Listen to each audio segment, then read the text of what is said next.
Have you ever thought you met the one, someone charming, intelligent, almost perfect, only to discover they were just using you? Imagine the heartbreak, and then imagine turning that heartbreak into a full-on takedown. That's exactly what I did. This is the story of how I blew up a romance scammer's life, his marriage, his reputation, his illegal job, everything, in a single week. If you've ever been lied to or underestimated, you're going to feel every second of this story. And if you like stories where karma doesn't wait around, hit that like button and subscribe, because today's revenge isn't just satisfying. It's explosive. I'm a 30-something woman with a solid corporate job, a stable life, and, after 10 years off the market, a cautious but open heart. Picture me as the girl next door but corporate edition. Good job, nice apartment, friends who have my back. Not rich, but comfortable. Not perfect, but I never have trouble dating.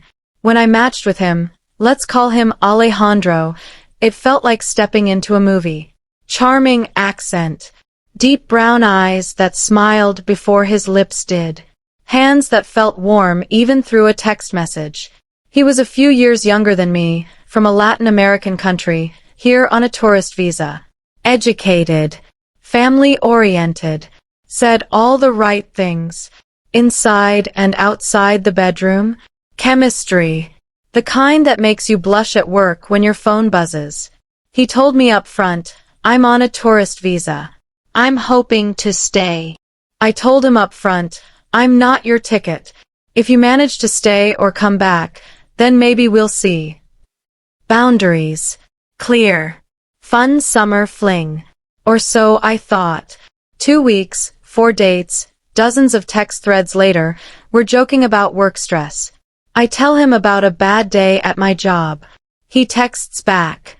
Maybe you should be my sugar mommy. Winking face. I laugh. Because obviously that's a joke, right? But the messages keep coming. No emojis. No winks. No kidding. I'm serious. You can afford it. Take care of me. I'm worth it.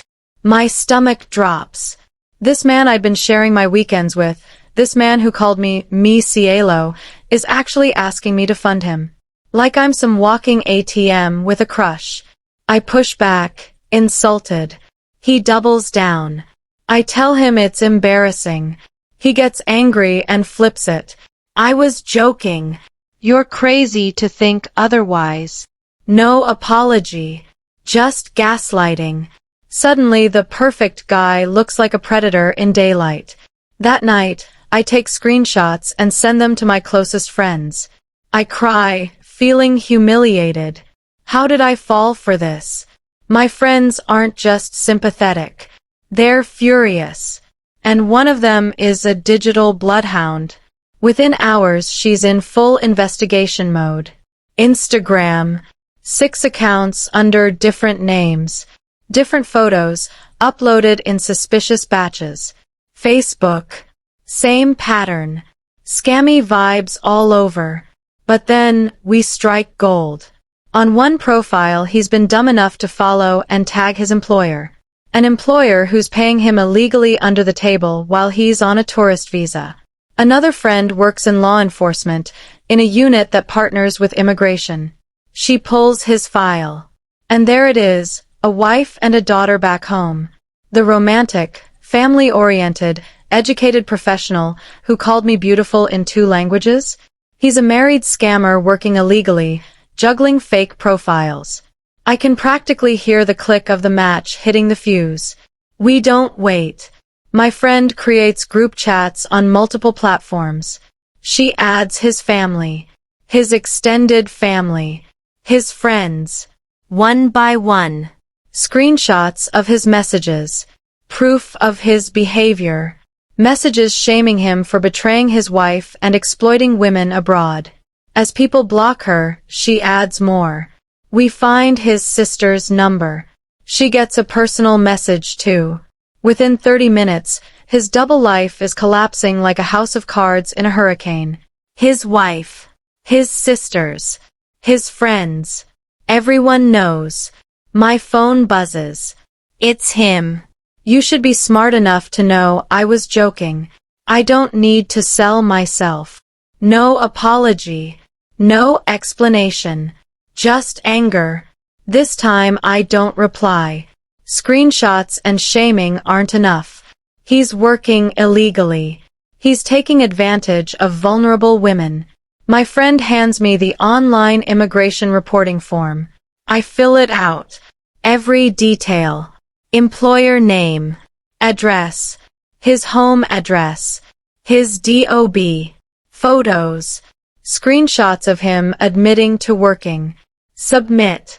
Normally these forms go into a black hole for months. But I have the file number. And I have a friend on the inside. 2 days later, officers visit him at home. They find him with a local resident-issued phone number, a link straight to his employer. All his roommates have the same kind of number. All roads lead to the illegal employer. He gets a caution for trying to scam me, a no-contact order, a flag on his immigration file. His roommates get warnings. His employer gets investigated. Potential fines, tens of thousands, maybe jail time. He's not deported yet, but his file is now upgraded from flagged to a multi-year ban on re-entry. He's toast.